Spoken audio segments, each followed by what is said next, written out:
Je le fais plus fort que toi. Ah, Phil plus fort que nous deux. OK.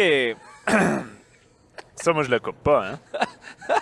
Fait que, Des vrais pros. bienvenue tout le monde pour un autre épisode du podcast sur la route de la précision. Aujourd'hui, on est trois ensemble, fait avec Étienne et Phil. Hello. Bonjour. Hello et Yannick.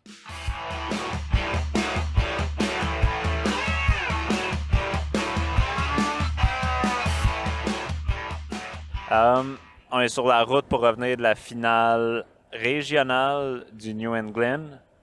Fait que on cherchait notre sujet de podcast. On avait 2-3 bonnes idées. Puis une question que Étienne a eue récemment, c'était comment on fait ou quelle information que nous on met sur une drop card.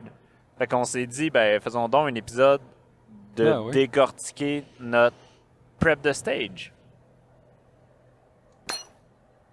Ah, c'était pas le bon bouton. C'est pas grave. Faut que j'apprenne c'est quoi les pitons qu'on a. Je pense que c'est C que je faisais, moi. Non, c'est B le pilote. C'est B? C'est B le tir avec le target. Ah, c'est ça là que je faisais. Bref. C'est lui qui a l'air d'un coup de fouette, là? Ouais. Parce que le C, c'est la reload. Ah ouais, c'est ça. OK, fait que préparation de stage? Yes! Donc, ben, en fait, on va décortiquer nos fonctionnements de notre prep de stage. Je pense qu'on a un fonctionnement qui est ish semblable. Quelques étapes peut-être différentes d'un à l'autre, mais dans l'ensemble, je pense qu'on se dirige vers la même, à peu près la même affaire. Fait que, admettons, on va décortiquer vraiment les... Essayons de faire un exemple. Mettons... Ouais, mettons notre stage 1 d'aujourd'hui, celui avec lequel on a commencé. Ouais. Tu sais, comment ça part? On a un stage brief. Ça, bon, d'un match à l'autre, des fois on a un trait officiel, puis d'autres, c'est genre, ben, lis le matchbook, puis prépare-toi, tu sais. Si t'as des questions. Je pense que c'est une habitude que le monde prenne de plus en plus, de se rassembler le squad au début d'un stage, de relire le matchbook ensemble, de s'assurer que tout le monde l'a compris de la même façon, Ouais. de s'assurer Poser les questions, puis fixer les problèmes. c'est quoi les positions à utiliser, c'est quoi la séquence, puis un coup, Ouais, c'est un coup que important. ça c'est clair. Ouais, on a tout le temps qui ont une deux questions là, de Toujours. genre je vais essayer de gamer. Est-ce que tu penses que je peux mettre c'est un bout de bipied sur la fin là puis ça va compter puis c'est comme C'est vraiment là, tout le important monde ça dit de non. clarifier hein, parce que souvent, tu sais, qu'il y a de la confusion ou tu sais qu'il y a du chichi ou du chacha, mais ça commence par le stage brief. Souvent, il a été skippé. Tu sais, fait que là, C'est tout le vrai. monde a sa propre Ouais. interprétation des fois du matchbook, puis dans le fond, tu te ramasses avec 3 versions jusqu'à temps qu'il y en ait un qui est hors, qui est dans le champ. Ouais. Puis là, soit que la chicane pogne ou ça s'astine, ça veut un reshoot. Fait que comme Étienne disait, ben, tu sais, déjà quand le monde se rassemble en début, c'est une bonne façon de travailler, même avec du monde que tu connais pas. Comme ça, tout le monde passe sur le même pied d'égalité. là. Ouais. Fait que tu sais, on part avec un stage brief, fait on t'explique le stage qu'on va faire. Fait que, admettons, on Prenons prend- l'exemple, ouais, exemple du stage 1 d'aujourd'hui. Tu te fais dire ben position numéro 1. En fait, c'était 10 positions. Non, 7. 7 positions, Sept, ouais, t'as ouais. raison. Fait que première position, tout sur un target ou une distance de target. Il y avait 2 Ouais. targets, un gros, un petit. Fait que première position, tire la grosse, tire la petite, change de position sur une échelle, là, grosse, petite, change de position, grosse, petite. Ensuite, on tombait sur une autre barricade qui était des postes. Là, on allait entre 2 postes qui étaient vraiment proches du sol, Vraiment bas. tirer la petite. Après ça, on se mettait le top du poste qui était quand même pas mal haut, tire la grosse. Ensuite, on retombait en bas sur un tire, tire la petite. Puis après ça, on avait un autre poste standard, Ouais, c'est ça. tu sais, hauteur normale, là, Comme des un hanches. changement de séquence en plein milieu Ouais. du stage. Puis là, on tirait la grosse. Ouais, un changement de séquence, puis ben, c'est ça. Fait que, tu sais, le but était de mélanger un peu. Plus c'était le début de la journée, fait que le soleil était à peine sorti, on Ouais, tirait des cibles qui étaient dans l'ombre. Fait que là, c'était comme, OK, comment on va organiser ça? Parce qu'on va avoir de la misère à avoir du feedback là, sur ce stage-là. Fait que ça, tu sais, stage brief. Quoi la première chose que vous faites une fois que le stage brief a eu lieu? mettons, Étienne? Ouais, c'est ça, j'allais dire. En plus, ce stage-là, c'était moi le premier tireur de la journée à tirer premier sur ce stage-là. Fait que, mettons, moi, premièrement, c'est de me faire un plan de comment je vais attaquer ce stage-là. Fait que c'est sûr que là, on avait 7 positions, rien qu'une distance de cible, une séquence. Pour moi, c'était clair que ça allait être juste un bag en avant, là, un support. Je droppais mon game changer parce qu'il faut faire des transitions quand même rapides. Il n'était pas question d'essayer de sortir un trépied pour ça. Puis il n'y a pas vraiment d'autres options. C'était sûr que ça se tirait pas au bipied. Fait que tu fais un stage plan. Par élimination, ça tombait bag seulement. La seule petite variante que j'ai faite, c'est que je t'ai emprunté ton bag pour la position ultra basse. Que des fois, c'est traite parce que là, c'était une hauteur d'être prone. Là. Dans le fond, avec mon bipied, j'aurais été plus haut que cette position-là. Fait que on était vraiment à 4 pouces du sol. Fait que j'ai pris ton bag, que je me suis servi comme rear bag, puis mon sac à moi était mon support avant. Fait que ça me faisait quasiment comme un prone. Puis, vu que justement, ce qu'on avait dit, c'est ben là, si jamais j'ai de la misère à avoir mon feedback ou quoi que ce soit à cause de la lumière, puis de l'emplacement des cibles, ben, au pire, rendu là, j'aurais une shot vraiment solide, puis je serais capable d'aller rechercher un autre feedback, là, tu sais. Fait puis ça tombait au milieu du stage. Fait que, je me disais, si le vent a changé, si whatever, ben, ça va m'en donner une plateforme solide pour repartir ma deuxième moitié de stage. Ouais. Fait que dans le fond, première étape, c'est le stage plan que tu es en train de me décrire. Fait que tu regardes les positions que tu vas prendre, puis tu te dis, ça va être quoi le stock que je vais avoir besoin, puis comment je vais l'attaquer. Ça, c'est pas mal la première étape après le briefing. D'accord avec ça, Phil? Oui, à 100%. All right. Une fois que tu as une bonne, une idée globale de où tu vas te placer, comment tu vas ramasser tes affaires, qu'est-ce que tu fais? Ensuite, on va commencer avec le matchbook, dans ta prep, repérer tes targets. Qu'est-ce que tu as à faire dans ta séquence? Tout dépendant de comment ils sont disposés, de mémoriser les emplacements pour être vraiment plus fluide là, dans les déplacements. Il va y avoir, comme Étienne l'a parlé, il y a 7 positions sur le stage qui parle, puis il y a beaucoup de temps qui va être perdu par rapport au déplacement, puis l'acquisition de target. Fait que de savoir d'avance où tu t'en vas, ça c'est une chose. Dans le cas du stage qu'on parle là, il n'y en avait pas beaucoup. C'était plus du mouvement que des targets. Ouais, c'est ça. Dans le fond, les deux cibles, le Big Small, étaient comme sur le même rack. Là. Fait que dans le fond, t'en avais. Je pense que c'était elle de gauche était grosse, puis celle de droite était plus petite. C'est ça. Puis là, ensuite de ça, ben, tu travailles avec ton Kestrel. Nous autres, on utilise ça. C'est sûr que là, on passe les détails, qu'on l'a calibré. Toutes les choses de début de match sont faites. Là. Valider les vitesses, ces choses-là. Là, après ça, tu sors ta dope. Tu commences à écrire ta carte. Mais si je peux ajouter juste une précision, quand tu parlais d'identifier les cibles, mettons, moi je retourne à mon trépied avec mes jumelles, je fais exactement comme toi, on spot les cibles, mais j'essaie toujours de me trouver un point de repère dans le range. Ça peut être, là c'est l'automne, ça peut être un arbre qui est rouge au lieu d'être vert, ça peut être une pile de terre, ça peut être un berm, ça peut être, des fois on a carrément un carton qui est orange fluo, là, pour dire la cible 3, il est orange ou il est vert, ça on le voit bien à l'œil nu. Fait que bref, l'idée c'est juste d'être capable d'avoir toujours de un pas point. Regarder. Quand tu regardes pas dans tes jumelles, tu es capable de dire je sais que mon target il est là. Même si tu le vois pas, la cible, tu le sais où est-ce qu'il est.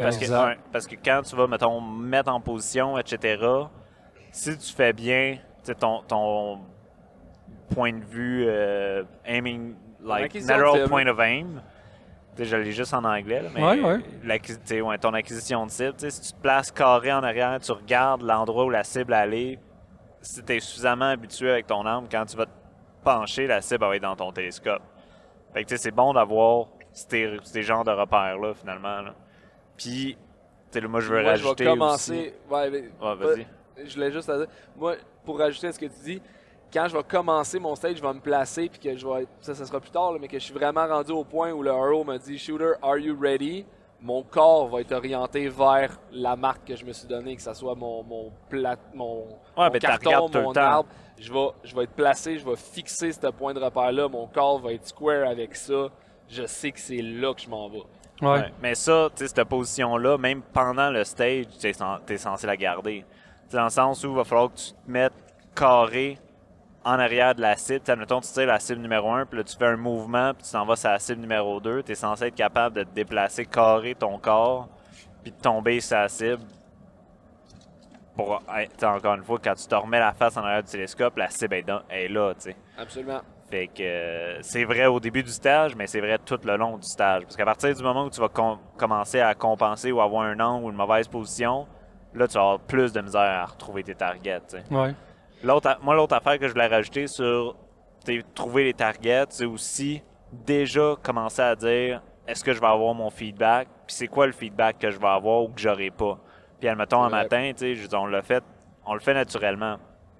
Mais un matin, quand on s'est mis dans nos jumelles et qu'on a vu le target, on était comme si on rate, on est dans la merde parce qu'il n'y a aucune manière qu'on va voir quelque chose. Parce que les cibles étaient dans l'ombre complètement. Nous, on avait le soleil limite dans le visage.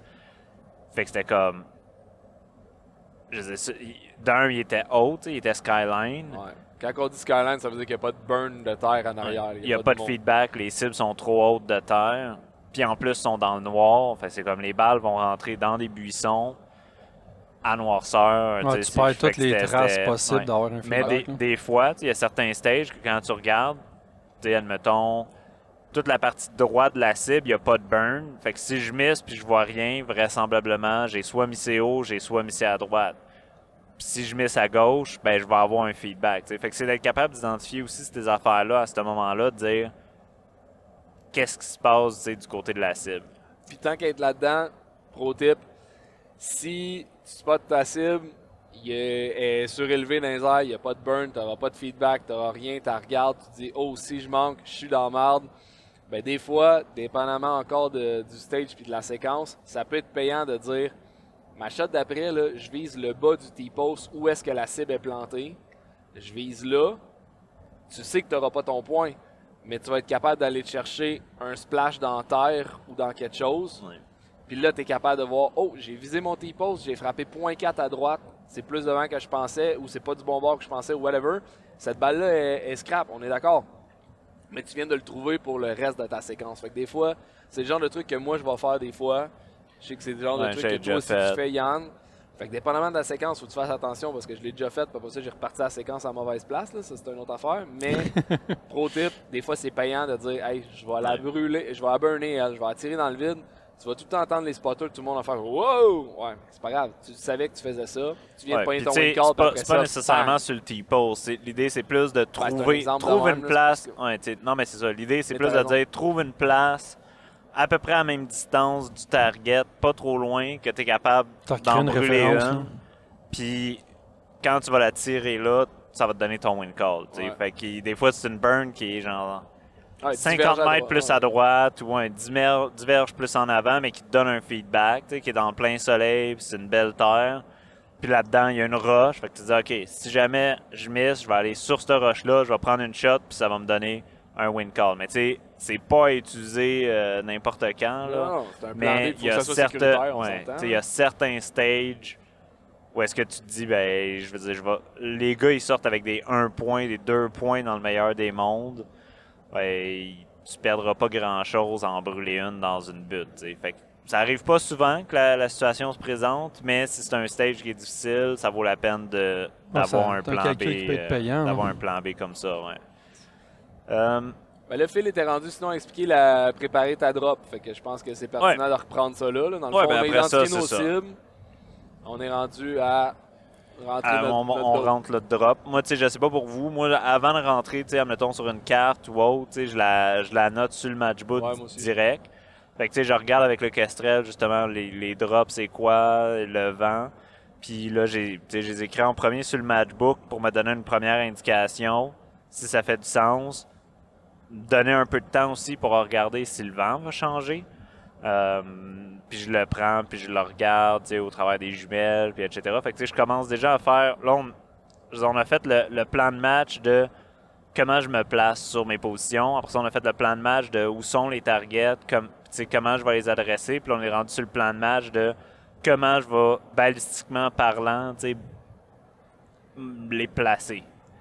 Fait que de combien... Est-ce que je fais mon holdover? Est-ce que je dial? Combien de vent? Puis les premières données de de ce côté-là. Oui, souvent dans le matchbook, ce qui est intéressant, c'est que là, tu ne veux pas comparer de la carte.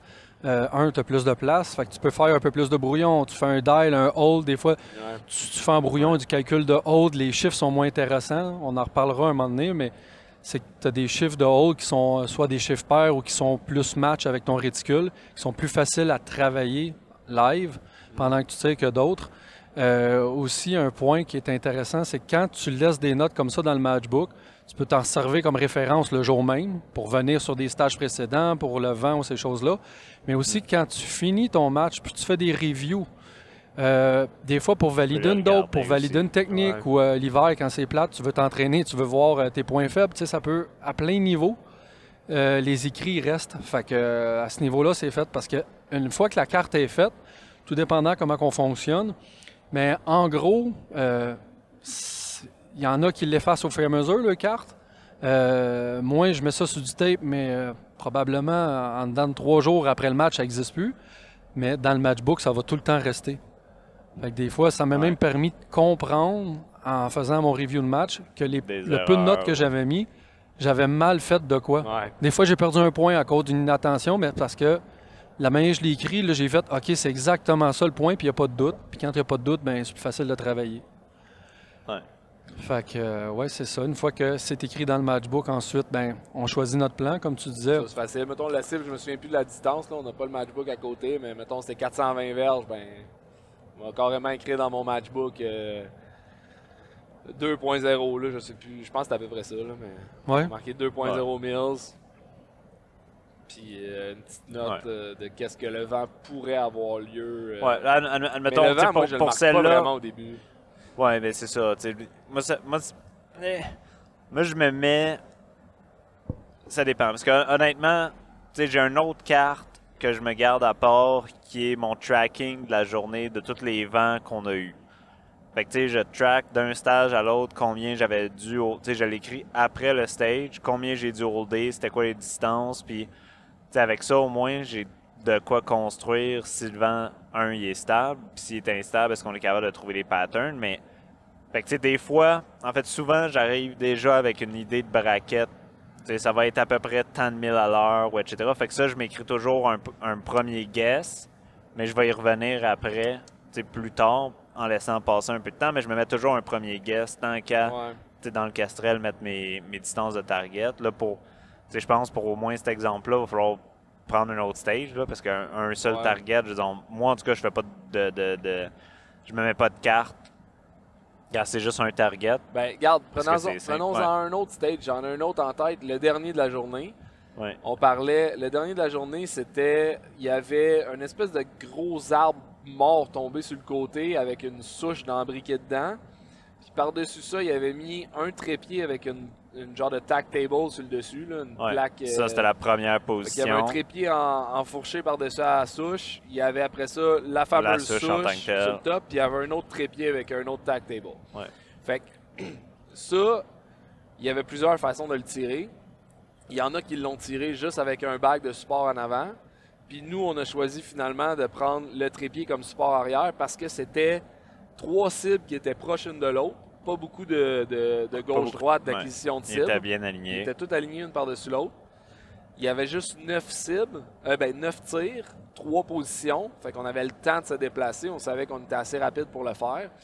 Puis, premier tireur qui a tiré ce stage-là, moi je l'ai regardé. Puis quand il a déposé son bag sur le dessus de la tack table, j'ai vu 2 pattes du trépied sur 3 levés. J'ai fait ouf, il est pas si ancré là, solide, là, tu sais. Ouais.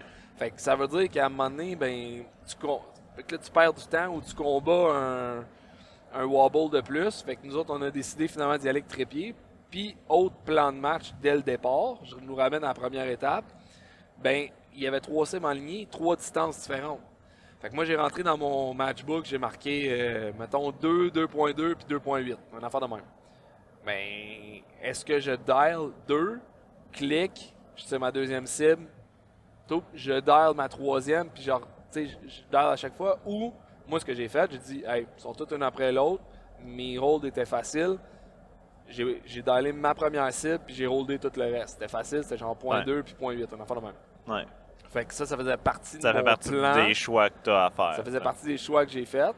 Fait que là, mettons, on nous ramène à ta carte de drop ou de vent. Mais Ouais. là, tu disais, on était rendu à dire qu'est-ce qu'on écrit sur nos cartes. Ouais, qu'est-ce qu'on écrit sur nos accroche cartes? sur nos Ben, guns. tu vois, moi, j'ai fait la même chose sur ce stage-là. Je l'ai holdé parce que je me rappelle, c'était première cible, c'est centré. Après ça, j'avais 0.2 à tenir pour la deuxième. Puis la troisième, j'avais 0.5 à tenir. Puis mon réticule, à 0.5, j'ai 2 dots. Fait que j'ai pas besoin de compter mes lignes ou quoi que ce soit. Tu sais, je mets les 2 dots ou les targets, puis je tire that's it, tu sais. Fait que je savais que j'allais faire du holdover. Fait que quand tu sais, admettons, pour celui-là, quand j'ai écrit ma carte, moi, j'écris toujours les mêmes affaires. Fait que la première chose dans le haut, un peu comme un en-tête, j'écris 0 avec une barre pour dire mon 0 va être égal. Là, je mets ce que ma tourelle va être pour la première cible. Fait que, admettons, celle-là, je pense que c'était 2. Fait que 0 avec une barre égale 2.0. Fait que ça veut dire que avant de commencer le stage, je peux rechecker. Ma tourelle, il faut qu'elle soit à 2 pour être sûr. Fait que c'est juste un double check. Puis en même temps, pour moi, c'est mon indication de dire c'est un holdover. Si je dial, dans l'entête, j'écris dial. Parce qu'il n'y a pas de 0, il n'y a pas rien. T'sais, les drops vont être écrits à tes targets. Fait que ça, c'est mon indication pour dire on va dialer. Puis après ça, je mets target 1. Fait que là, je pense que c'était H1, H2, H3 là, de mémoire. Ouais, exact. Fait que tu sais, je mets H1 égale 0 puis une barre. Fait que 0 puis une barre, c'est 2. Fait que ça veut juste dire qu'il est sur ma réticule, j'ai pas besoin. Après ça, H2, j'avais écrit 0.2 pour dire qu'il faut que je hold 0.2. H3, ben 0.5, il faut que je hold 0.5. Fait que ça, c'est l'alignement du côté gauche de la carte. Fait que première ligne, deuxième ligne, troisième ligne pour chacune des cibles. Après ça, je fais une ligne complète pour séparer ce que je vais avoir comme holdover ou dial avec ce que je vais devoir holder comme vent. Puis là, le nombre de colonnes va être relatif au nombre de braquettes que je veux mettre. Parce que honnêtement, j'aime bien braquetter une cible. Fait qu'admettons, la cible a fait, je veux dire, 0.4 de large. Ben, ça, c'est la viande que tu as comme jeu pour ton win call si jamais il n'est pas parfait. Fait que s'il fait 0.4 de large puis que tu te dis, bon ben, soit il n'y a pas de vent, soit il y a, mettons, 2000 à l'heure de vent provenant de telle direction qui équivaut à 4, ben 0.4, 4 dixièmes. Ben, à ce moment-là, tu as juste besoin de tenir edge gauche. Mais tenir edge gauche, ça équivaut sur une cible qui fait 0.4 de large à tenir 0.2 du centre. Oui. Fait que ce que moi j'aime faire maintenant, à place de mettre, admettons, entre 0 et 0.4, je vais mettre ma braquette centrale. Fait que c'est 0.2. Fait que là, je vais écrire 0.2. Puis ça, c'est une première braquette. Puis, plus je suis confiant dans mon win call, moins il va y avoir de colonnes. Fait que, admettons, comme je disais tantôt, si... C'est pas mal ça, moi aussi. C'est pas mal ça. C'est bien dit. Si mon win call, toute la journée, on a tenu gauche à droite, puis je regarde ma carte, toute la journée, ça a été 5000 à l'heure à 3 heures, ben, je veux dire, sur ma dope card, je vais juste avoir un chiffre sur le win call, parce que il a été tellement stable toute la journée que ça devrait pas changer. Puis si ça change, ça va changer d'1 dixième ou 2 dixièmes, fait que pas trop casse-tête. Fait que ça, c'est ma première colonne. Ça va être mon win call, je vais dire, soit low, soit primaire, si j'en ai juste un ou juste deux.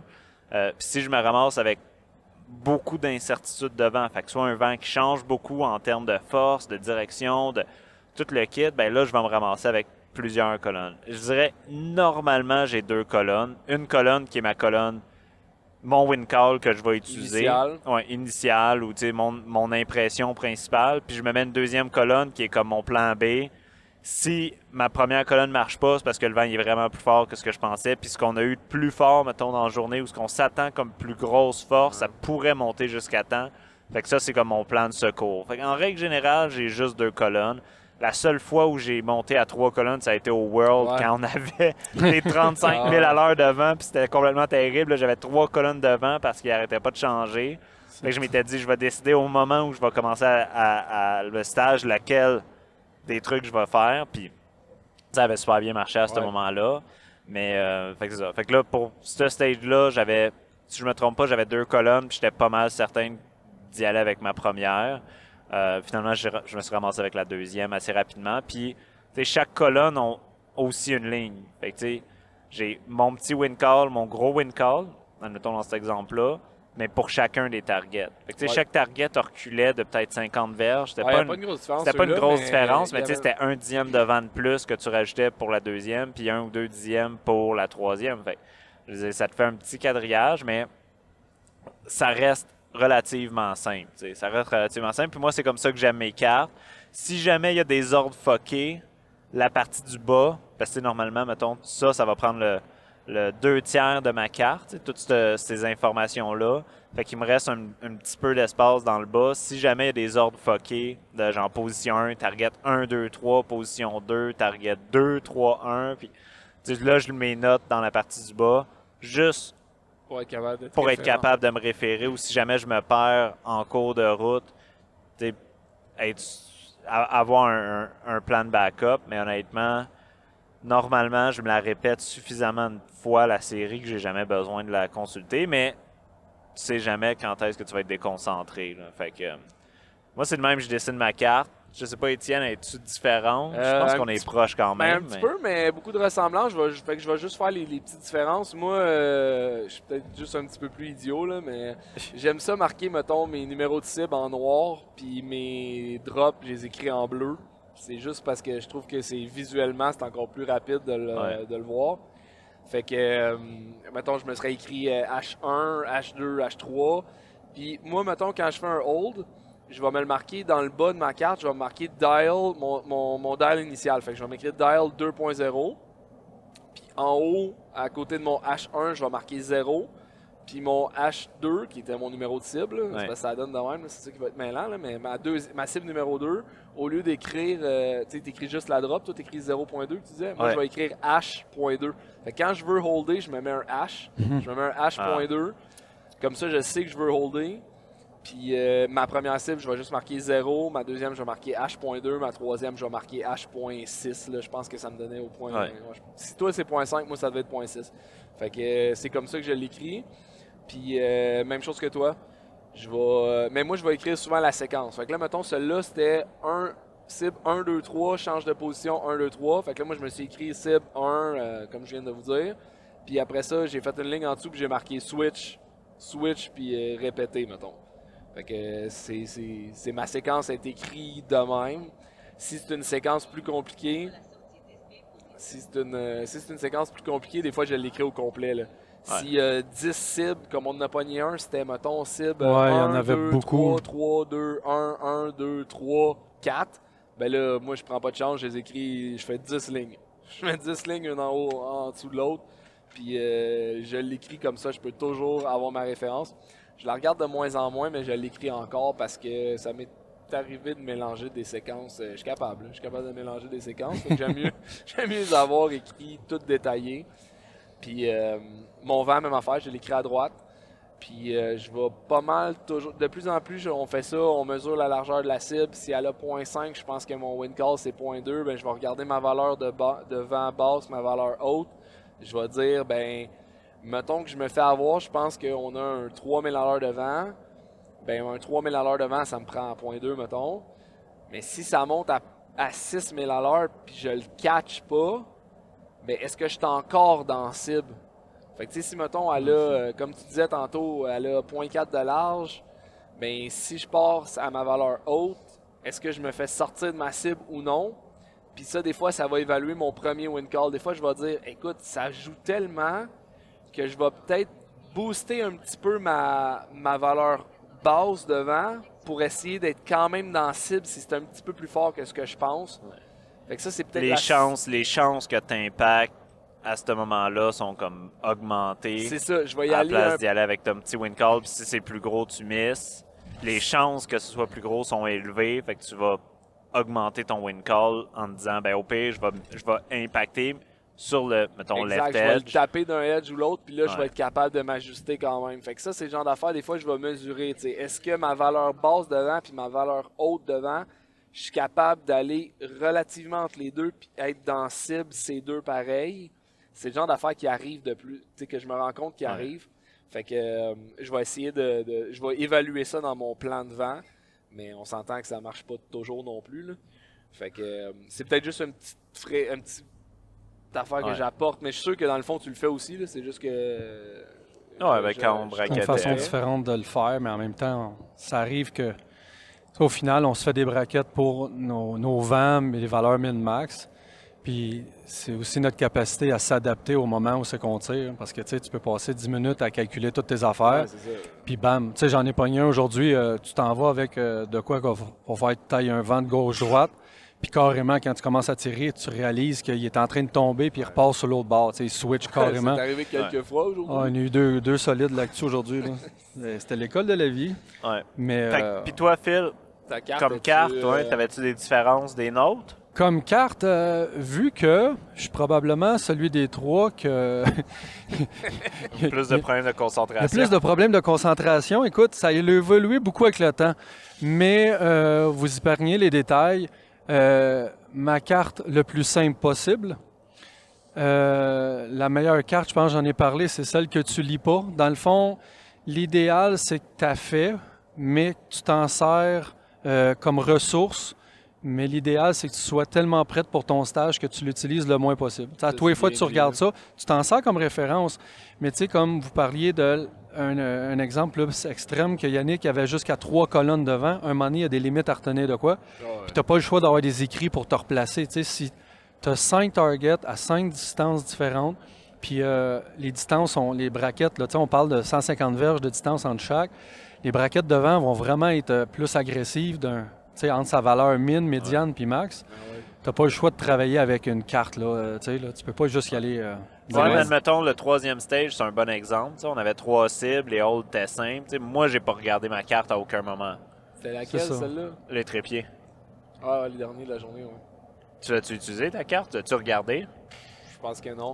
Mais, tu sais, ça, c'est l'autre affaire. C'est sûr que là, on commence à être habitué et on commence à avoir des séquences. Ça. Moi, je me remets là, plus dans la peau de quelqu'un qui commence. Ouais. Écoute, ce qu'on peut leur dire, eux autres, là. C'est tellement tête pleine qu'à un moment donné, il faut que tu choisisses. Tu peux pas tout retenir. Fait que d'avoir une béquille puis de dire. Moi, c'est pour ça que j'écrivais la séquence au complet.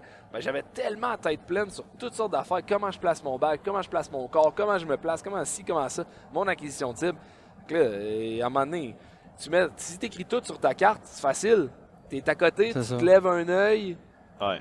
Point 2, ou faut que je fasse à 0, faut que je hold de point 2. Ben, parfait, ferme le bolt, hold de point 2, boum. Si je peux donner comme un conseil pour ceux qui commencent ou en tout cas où ils ont quelques matchs seulement de fait, je te demande tout le temps, c'est quoi la meilleure façon de faire une carte? Ça revient à des questions de ce type-là. Ouais. Puis, premièrement, on a toute une façon de travailler différente. On a tout un cerveau qui a une façon de soit computer ou whatever. Il y en a qui sont plus visuels, il y en a qui sont plus mentales. C'est pas compliqué. En faisant des pratiques ou du dry fire, ces choses-là, prenez votre carte que vous avez faite. Vous avez préparé en fonction d'une page d'un matchbook. Fermez le matchbook. Puis, s'il manque des infos pour exécuter votre stage qui est sur votre carte, votre façon de faire est encore à travailler. Autrement dit, la meilleure des cartes quand tu commences, c'est avec ça, là, tu peux aller à la guerre, là, tu peux aller faire ton stage, puis tu peux faire la séquence dans le bon ordre. Si tu te trompes, tu es capable de revenir dedans. Si tu utilises ces chiffres-là, ça va bien aller, mais pas juste le fait balistiquement parlant, là, c'est de la manière dont tu les écris, comment tu les lis pour toi. Parce qu'un exemple, je vais pogner une carte à Yannick, sa façon d'écrire sa carte est propre à lui. Moi, j'en ai une, Étienne en a une. Des fois, c'est intéressant de voir les autres comment ils travaillent, mais aussi c'est de prendre le temps de trouver sa façon. Ça m'a apporté beaucoup. Parce que des fois, on commence, on essaie de copier la technique de quelqu'un, puis on se rend compte que tout simplement, ça ne peut pas marcher pour nous. Là. Fait que, c'est ça, c'était le point que je voulais apporter, là, surtout pour ceux qui commencent. C'est le genre d'affaires que j'ai fait on en a parlé un peu dans les podcasts de préparation, mais moi, j'en fais beaucoup de dry fire. Puis quand j'ai commencé aussi, j'en faisais beaucoup. Puis, je l'avais même fait avant mon premier match parce que j'avais checké des vidéos où je m'étais renseigné, puis le monde disait de faire ça. J'avais essayé de faire du dry fire, puis je m'étais trouvé un matchbook sur Internet de même. Ou sinon écrivez-nous, on va vous en envoyer de nos matchbooks. À quoi ça ressemble à un match de PRS, ça va faire plaisir. Il y en a plein. Ça donne une idée de c'est quoi une séquence, c'est quoi qu'on retrouve comme distance. Puis moi, je m'en suis fait dans mon sol une simulation de dire, bon, ben regarde, je prends une cible à 400, une à 500, ça me prend quoi comme drop? Ça me prend 2 puis 2.8. Bon, ben, tu sais, ça te fait réfléchir, ça te fait pratiquer à comment j'attaque un stage. Ou si vous avez déjà tiré un match, puis tu regardes ton matchbook, puis tu le refais, tu revises un petit peu ce que tu avais fait, ou tu réessayes, tu dis, hey, j'aurais-tu pu le faire d'une autre façon? Je suis plus rapide si je dial toutes mes shots, ou je suis plus rapide si je hold? Tu sais, ça peut être. Moi, personnellement, j'ai commencé à me rendre compte que quand c'est des holds bâtards, des fois, je suis aussi bien des dialés, je suis plus rapide que de figurer mes holds. Fait que Ouais. ça peut être de quoi de même. Non, c'est sûr. On a Fait peut-être divagué un peu, mais là. ouais. Puis on avait passé pas mal de temps sur la carte. Mais tu sais, admettons, là, une fois que la carte est dessinée, moi, je veux dire, je vais la mettre sur mon gun en règle générale. Ce que je devrais changer. Ce que je devrais changer parce que un stage sur 2, je vais la rechercher pour aller comme peaufiner mon win call. Mais Ah oui. normalement, je vais la mettre. Je vais mettre ma tourelle sur le premier chiffre, que soit pour mon holdover, soit pour le premier dial. Fait que je mets ma tourelle là-dessus. Je la lock si ça va être un holdover pour être sûr que je la touche pas. Puis je la laisse débarrer si je sais que je vais dialer. Puis après ça, je retourne là aux jumelles. Puis je vais passer, là, tu sais, ce sera pas. C'est pas un moment précis, tu sais, ça va durer jusqu'à ce que j'aille tirer, mais je vais passer mon temps à peaufiner mon win call. Fait que, tu sais, regarder qu'est-ce que ça se dit, regarder l'environnement. Puis là, tu sais, je veux dire, de par ce temps-là, les tireurs vont avoir commencé à tirer aussi. Ouais. Fait que là, je regarde, j'essaie de voir leur trace, j'essaie de mettre dans leur tête. Tu sais, si ça serait moi qui tirais en ce moment, probablement que je serais parti avec 3 dixièmes. Admettons, ce tireur-là, je le sais qu'il a peur du vent, fait qu'il va tenir probablement juste left edge. Fait qu'admettons, je partirais avec left edge. On va regarder où ça tape. Oh, il tape complètement right edge. OK, fait que sa correction initiale, c'était ça. Je pense, sa correction initiale, c'était ça. Sa bonne correction, ça aurait dû être ça. Fait que, tu sais, est-ce que ça fit avec ce que moi j'ai, puis etc. Tu sais, Puis, regarde le mirage, regarde les arbres autour, puis... Tu sais, apprends un peu plus l'environnement. Moi, Ouais, l'observation que tu parles là, c'est vraiment important. Tu peux apprendre tellement avec ça. Là. Le plus de temps que tu es capable de passer en arrière de tes jumelles. Ouais. Puis moi, c'est pour ça que je dis au monde, tu sais, tu commences, amène des jumelles de chasse, des 10X, peu importe, amène des jumelles, puis regarde qu'est-ce qui se passe là-bas, comment la végétation en bouge. Quand quelqu'un tire, puis qu'il frappe la cible ou qu'il en manque, comment la poussière réagit. La poussière, elle s'en va-tu à droite, elle s'en va-tu à gauche, elle monte-tu en ligne droite, elle monte à quelle vitesse? Tout ça, c'est des indicateurs de vent, de qu'est-ce qui se passe downrange. Tu sais, dépendamment qu'est-ce que tu ressens à ta position. Des fois, on est dans le bois, des fois, on est caché. Fait que de regarder qu'est-ce qui se passe downrange, le plus de temps que tu es capable de passer. Tu sais, si tout le monde tape la cible à droite, là, tu commences le matin, là, la peinture est fraîche, et tous les hits sont dans le tiers droit de la cible. Ben, peu importe qu'est-ce qui se passe, il y a plus de vent que ce que tout le monde avait évalué. Fait que, tu sais, ça peut te donner une idée de dire, si toi, tu arrives avec ton plan et tu dis, hey, moi, je pense que ça va être 0.2 là-dessus, ben moi, des fois, je vais faire comme, sais-tu quoi? Il y a rien que le côté droit qui est battu. Je vais peut-être rajouter un 0.1 de plus. Il y a sûrement plus de vent que ce que je pense, puis je suis pas le seul qui a pensé qu'ici, c'était juste 0.2, tu sais. Fait que je vais me mettre un petit 0.1 de plus, je vais aller voir. Je suis encore dans ma cible, ouais, mon 0.2 est dans ma cible. Si je suis à 0.3, parfait, je vais commencer avec ça. Fait que des fois, ça, c'est un autre indicateur que tu peux aller voir. Fait que puis là, on est rendu cette préparation-là est super importante. Là, on est rendu, tu sais, je veux dire, plus loin dans ta prep de stage, parce que là, les tireurs ont déjà commencé. Qu'est-ce qu'on fait d'autre quand je veux dire, les gars ont commencé à tirer? Toi, t'as ton plan de vent, ta drop est prêt. Y a-tu d'autres choses que vous faites dans votre préparation pendant que les autres gars sont en train de rouler? Puis, admettons, t'es 3 tireurs, 4 tireurs plus loin. Ben, je vais continuer un peu dans la même idée que je disais. Quand je dis plus de temps que tu peux passer à l'arrière des jumelles, moi, souvent, quand je suis en arrière des jumelles de même, je repasse la séquence dans ma tête. Mettons que c'est une séquence. Tu sais, comme j'avais dit, on a un stage que c'était 1, 2, 3, 3, 2, 1, 1, 2, 3, 4. Ben, en étant en arrière des jumelles puis en regardant qu'est-ce qui se passe comme vent, où est-ce que le monde tape ses cibles, qu'est-ce que la poussière des cibles fait, tout qu'est-ce qui se passe, ben, en même temps, à spotter qu'est-ce que les tireurs font, ben, je refais ma séquence dans ma tête, tu sais. Fait que je Mhm. place mes jumelles cible 1, il tire, parfait. Je m'en vais cible 2. En même temps, je regarde mon Ouais. point de référence, mon arbre qui est là, parfait. Ça te permet d'intérioriser puis de le rentrer, tu sais, l'ordre dans ton subconscient. Fait que Exact. quand tu vas tirer, tu n'auras pas autant besoin d'être concentré à te dire faut que je tire l'an premier. Parce que tu l'as déjà repassé Tu 20 vas fois. le rouler. Puis si Ouais. tu sais, tu Ça le devient roules, plus moi, je le naturel. roule, c'est ça, je le Exact. roule dans ma tête, mais en plus, tu le roules pendant que quelqu'un le tire. Fait que si tu es quatrième tireur à le faire, ben, je peux l'avoir roulé 4 fois le stage. Ouais, exact. Fait que exact. moi, en tout cas, ça a été de quoi qui m'a vraiment aidé à moins faire d'erreurs mentales puis C'est sûr. de dropper des points sur des erreurs de procédure, des erreurs de séquence comme ça. Là. Toi, Phil, d'autres choses que. Oui. Quand tu as la chance d'avoir des tireurs avant toi qui s'exécutent, il y en a qui vont être différentes techniques, au bag, au pompello, peu importe la position, tu vas aussi utiliser l'équipement comme le trépied ou le bipod. Tu sais. Peu importe ce qu'ils vont faire, tu observes en gros ce qui a de l'air de bien aller puis ce qui a de l'air de moins bien aller. En fait, tu observes leur match plan à eux. Ouais. Ouais, c'est ça. Ils sont en train de l'exécuter. Fait que si tu te disais, moi, je partirais au bipied, puis ensuite, je switcherais avec un bag, puis là, je reviendrai au bipied. Puis tu vois quelqu'un qui fait exactement. On va voir d'un exemple simple. Ah ouais. L'autre personne avant toi, mettons 2 tireurs avant toi, fait exactement la même séquence. Puis tu vois clairement qu'il y a quelque chose qui accroche, il perd du temps, ou on n'avait pas anticipé telle affaire, la surface est glissante, whatever, il y a quelque chose qui obstrue le chemin, Mhm. ou c'est dangereux de tirer dans la Ouais, barricade. tu vas le voir là. Ben là, tu dis, mon plan, il est pas parfait. On Fait que là, réévalue. c'est l'avantage de voir du monde s'exécuter avant toi, puis d'observer vraiment ce qu'ils font. Parce qu'il y a une grosse partie, c'est d'observer ce qui se passe en avant, mais aussi en avant, je parle du champ dans la montagne, où est-ce que le monde ouais. tire. Mais il y a aussi, on lâche les jumelles, on regarde juste 10, 15, 20 pieds en avant de nous autres pour voir qu'est-ce que les autres font. Parce que des fois, ils vont avoir des idées géniales, puis c'est pas interdit de leur prendre, ou des fois, c'est juste une façon différente de voir les choses que tu dis, ouais, ça pourrait être bien, ça.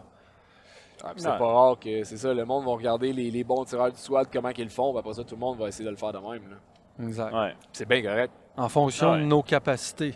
C'est sûr qu'on essaye d'éviter, la petite parenthèse, c'est d'essayer une chose pour la première fois dans un match. Ouais. Là, ce qui me vient en tête, c'est l'exemple du trépied. Si tu n'as jamais tiré avec un trépied, l'essayer dans un match, Pas la meilleure place. c'est pas parce que tu as un bon ou 2 bons tireurs qui vont, puis que ça a de l'air facile, c'est fluide, ouais, mais ils l'ont peut-être fait 100 fois avant avec beaucoup d'heures dans le cadre. Là, tu l'essayes la première fois, Ouais. tu l'as jamais géré. Ça va Non. jamais bien. Reviens à des valeurs plus sûres tu que connais. tu as déjà faites. Ouais. All right.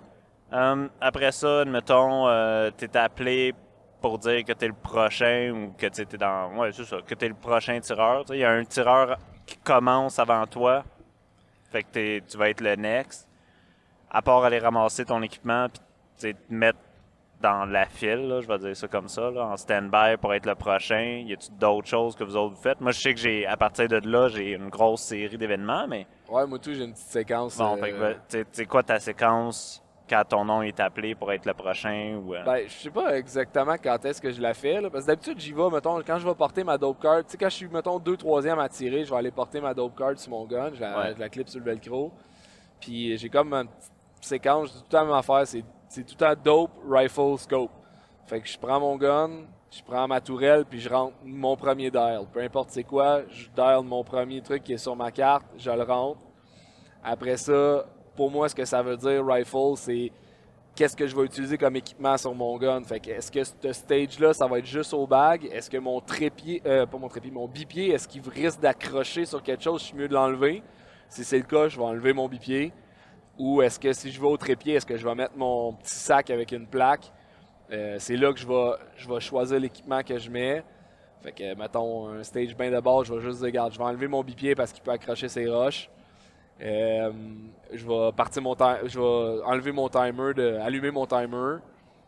Puis après ça, mon scope, ben, je vais checker Dope Rifle Scope. Ben là, je vais checker ma magnification. Est-ce que je la laisse à ce que je tire tout le temps à peu près? Est-ce que je la grimpe un peu parce que c'est des long shot prone? Puis que je sais que je vais être gagnant d'avoir un petit peu plus de zoom. Est-ce que je la dézoome pour X raisons? Les cibles sont proches où il y a beaucoup de mouvement. Des fois, je vais dézoomer et me donner une chance. Puis je check mon parallaxe vite s'il y a un gros changement, mais ça j'avoue que c'est bien rare que je joue avec le Ça peut valoir la peine d'en parler. Tu sais, scope, zoom, tu le dis beaucoup. À combien normalement t'aimes tirer? Règle générale, je suis juste un peu en bas de 20. Là, fait que genre, je dois être à peu près à 18. C'est juste pour dire que je suis pas pile sur 20. Là, c'est mental. Je suis juste en dedans de 20. C'est vrai, ça, on se le fait demander souvent. Ça. T'es à combien, toi, Phil? Écoute, en général, entre 18 et 22, c'est beaucoup là ma plage. C'est mon overall, on pourrait dire 20. Mais à cette heure, c'est... Ouais, c'est bon. Parce que, tu vois, moi aussi, on est tous à la même place. C'est ça. Ce qui arrive, c'est qu'il faut comprendre à cette magnification-là, avec des premiers plans focales, c'est là que ton réticule, il y a un... Tu sais, ton field of view, il est assez grand pour travailler sans trop être beamé sur ta cible. Puis en même temps, il est juste assez fin, juste assez grossier, tu sais, pour travailler. Mais c'est ça. Tu sais, c'est comme un ratio idéal, là. Ouais, c'est un beau... Mettons, le conseil que je donnerais, c'est... À la limite, t'es toujours mieux d'en avoir un petit peu moins qu'un petit peu plus, là. Pour quelqu'un qui commence, c'est sûr. Puis... même quelqu'un de pro, gars, au World, ceux qui... moi, au World, j'ai dézoomé un peu parce qu'on était tellement pas habitués à l'environnement. C'est ça. L'acquisition de cible. C'est exactement. Plus t'es zoomé, plus il faut que tu sois sur la coche de ton acquisition de cible. Fait que c'est une référence, tu sais, il y a des gars là-bas qui l'avaient fait quelquefois, le stop caméo, tu sais. Ouais. Puis un des premiers conseils, tu sais, si tu veux trouver tes targets, t'es jamais venu. Il parlait d'environ 12 à 15x. Ça dépend qu'est-ce qui roulait avant. Après ça, vas-y plus haut, plus que t'es 15 quand même. Là. Ouais, moi non plus. Je suis en dessous de 15, je suis pas capable. Mais... jamais descendu en bas de 15. Ah ouais, j'ai pas de trouble. Ouais. Mais... Rarement, même 16, là, c'est mon plus large là, pour avoir le field of view. Là. Moi, j'ai 15 puis 20 là, sur mon scope. Fait que entre ça, c'est à peu près. Là, mais aujourd'hui, à un moment donné, j'ai descendu un peu parce qu'on avait une cible à comme... La première était à 350 verges. Ouais, à 350, à un moment donné, j'étais comme, je veux pas être... Je vais être un petit peu dézoomé. Je vais quand même avoir un plus grand champ. Puis il y a un coup, je me suis dézoomé aussi parce qu'on avait un wind flag. Fait qu'en étant, mettons, à... Je pense que c'était à peu près à 17 que je devais être, là. J'étais capable d'avoir ma cible, puis j'étais capable d'avoir le wind flag dans mon scope. Fait que, tu sais, au lieu d'être à 19, mettons, je me suis juste descendu un peu, puis j'étais capable d'avoir ça. Mais règle générale, ça va faire partie de mon plan, je vais dire. Ouais. Je vais rester à peu près à 18-19. Puis je recheck à chaque fois que ma tourelle de windage n'a pas été accrochée, même si elle est barrée, puis j'y touche à peu près jamais, mais je check qu'elle est à 0, c'est mental. Je fais ma tournée de mon scope, tu sais. Ouais.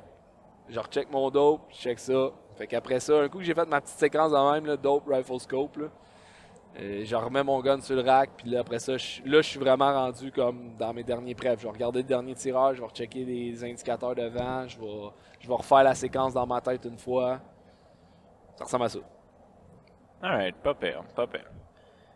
Puis, dans le fond, après ça, quand tu vois, t'as l'arrow qui te demande Shooter, are you ready?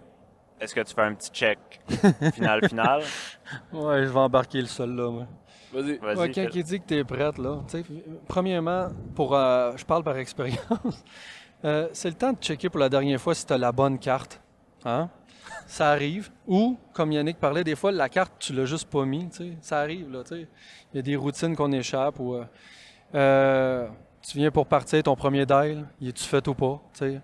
Fait que tu fais un résumé très rapide de tous les points que Étienne venait de mentionner. Puis, quand tu es sur le bord de partir vraiment, puis il te demande, tu comprends la séquence, oui, enlevez votre bold flag. Ouais, le bold flag. On le fait tout, on le fait encore des fois, puis enlevez-les avant de partir. Mais tu sais, moi, mettons, la séquence que j'ai donnée là, je la refais au complet quand que je suis... C'est à mon tour de me préparer. Là. Avant d'enlever mon bolt flag puis de mettre mon mag dedans, je la refais au complet. Je recheck mon dope, je recheck mon gun, que j'ai mis mes affaires, que mon timer est on, que tout est accroché, que tout est correct sur mon gun. Je recheck mon scope, est-ce que j'ai de quoi qui est accroché, mon dope, mon parallaxe, mes affaires. Puis je me mets toujours l'œil dans le scope parce que ça m'est arrivé plus d'une fois de partir mon stage, me dropper la face dans le scope puis mes caps étaient fermés. Ouais, ça c'est un peu frustrant, là, ça. Tu vois, Jean. Fait que je me mets à genoux, je me lève le gun dans les airs, c'est sécuritaire, je m'accote, je m'assure que je vois à travers de mon scope. Fait que. Puis là, après ça, mettons. Ben, juste je le vais bout rentrer- avant de partir, c'est, je dirais, moi, la dernière chose, c'est que je check mon dernier feedback devant que je peux avoir. Essayer de faire une dernière correction juste avant de partir. Mais sinon, ben, on y va. Puis quand, Alright. quand que le RO il dit Shooter, are you ready? Si t'es pas prête, t'as pas besoin de dire oui. Moi, ça m'arrive des fois de dire Oups, attends un peu, on check une affaire, ok, ready. Ouais, un petit replaçage. Faut pas de se quelque gêner, là, chose, tu sais. Ouais. Alright. Puis, Bon. t'avais soulevé de quoi c'est peut-être le temps d'en parler, mais quand tous les cossins qu'on a sur nos guns, tu sais, qu'est-ce que t'as, toi, à cette heure, comme petit accessoire, petit truc qui s'accroche directement sur le gun que tu utilises? Tu sais, on a parlé un petit peu des dope cards, là, on a tout quelque chose pour tenir notre dope card, mais j'ai parlé un peu de timer. Qu'est-ce que tu utilises comme timer? T'as-tu d'autres trucs? Je pense que ça peut être intéressant pour finir.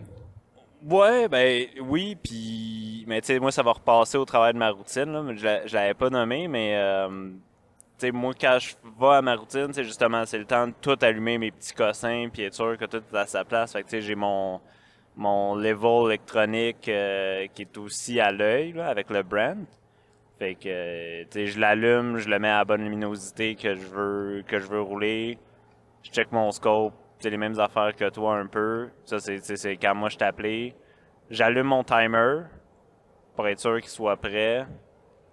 Il y a bon, ma dope card qui est accrochée après le scope, mon thumb rest. C'est pas mal ça, moi, que j'ai comme bidule. T'sais, le timer, je l'ai MDT, là, qui est tuné pour les sons. Je regarde pas vraiment le chiffre, c'est vraiment juste les bips qui m'intéressent. Quand tu parles de Puis- thumb rest, tu parles celui de ta main de tir, ta main droite, ta main que tu tires, ou est-ce que Non, tu le accroches thumb ton rest, pouce ou ton, ouais, pour pour ton manager point de le contact? recoil, là. Ouais. Ouais. Fait que, ben, Parce- j'ai un thumb rest aussi pour la main que je tire. Ouais, mais je sais sûr, tu utilises le chicken wing. Ouais, mon chicken wing. Chicken wing. Ouais, je me passerais. Par Je serais beau pas capable sponsor. je serais pas capable de m'en passer, là. Depuis que j'ai ça, là, moi, ça a changé ma vie d'être capable de manager le gun à partir du devant, là. Fait que, ouais, c'est pas mal ça, les petites gogos. Le reste de mes affaires, c'est trépieds, là. C'est setup de trépieds qui sont rendus hyper efficients, là. Nos petites tablettes, entre Ouais. autres, là. Ah, Plus ok, le oui. support à selle pour filmer, plus le petit support à trépied, à bipied, là. Et toutes les affaires, tu sais, c'est Mais hyper Pour organisé. faire du pouce sur ton thumb rest, jeu de mots, poutoum-tch. Pour faire du pouce sur ton chicken wing. Ok, C'est excusez. bon. Mais dans le fond, ce que tu expliques, c'est que parce que les trois, on utilise pas mal la même technique. Il n'y a personne qui met sa main sur le scope pour faire Ouais, pour le retenir. le genre de bridge. Là. Ouais. on On tient utilise du tout. châssis sur le bag. Exact. Fait qu'on on prend l'avant du bag, puis on va essayer d'aller faire un point de contact avec le châssis. Toi, tu utilises le chicken wing. Moi, j'utilise les Baker Wing de MDT parce que ça donne un petit peu de stabilité latérale, puis ça, j'haïs pas ça non plus. Mais en gros, c'est vraiment surtout pour avoir un point de contact sans avoir la main sur le canon, ou, tu sais, pour induire un Ouais. point de. Puis toi, Phil, t'as même principe. Oui, je roule avec les chicken Le wings. chicken wing aussi. Puis c'est les mêmes accessoires que Yannick dans le fond, le timer, le level, puis ces choses-là. Là.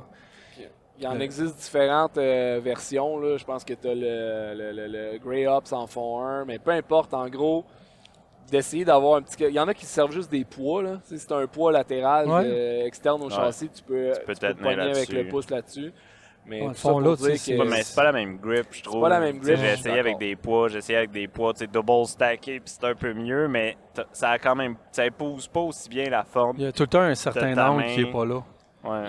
Il y en a un, je me souviens plus, c'est comme un quick connect là, qui se rentre, mais tout ça pour dire que ce qu'on parle, c'est une belle petite addition, puis si vous n'en avez pas ou si vous vous demandez si ça vaut la peine, ben la réponse c'est oui, ça vaut la peine, parce que ça te fait vraiment une bonne grip, tu es capable de vraiment aller barrer ton sac, puis ta position, puis ça aide vraiment à gérer le recul, fait que Ouais, ils sont assez le fun. un beau petit plus. Alright. écoute, je pense qu'on a pas mal couvert le sujet. Est-ce que vous autres, vous avez une petite dernière chose à rajouter avant qu'on clôt?